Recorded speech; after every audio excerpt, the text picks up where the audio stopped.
Voters may deliver millions of dollars in revenue to support Winnebago County schools, but one community leader warns that could come at the cost of small businesses. This primary election features a referendum on a county school sales tax. WIFR's Nathaniel Langley learns the closing arguments from the district leaders in the Greater Rockford Chamber of Commerce. A school district in a lot of ways is no different than your home. Some Winnebago County school districts keep a laundry list of repairs. HVAC, roofing, parking lots, plumbing, all the things that maybe don't sound very flashy but need to be upgraded. Brockton School Superintendent says a county sales tax could pay for improvements. To keep the schools working well for our students. I wrote out the word super noodle on there. If the 1% fee is approved, about $40 million would be split among districts based on their share of students.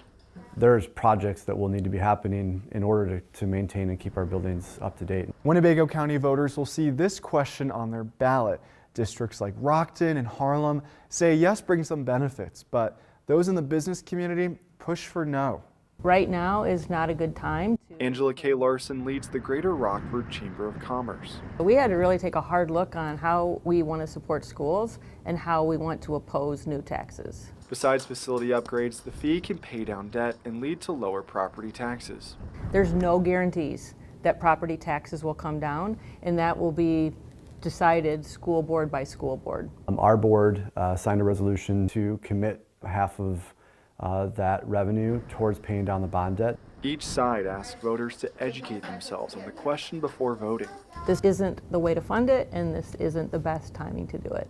We're being careful and we're being good stewards of our taxpayers' dollars, our state's dollars, and our federal dollars. In Winnebago County, Nathaniel Langley, WIFR News. The last day for voters to weigh in on the referendum is primary election day, Tuesday, March 17th. If it passes, Harlem's Jason Bloom expects that district property taxes there would decrease next year.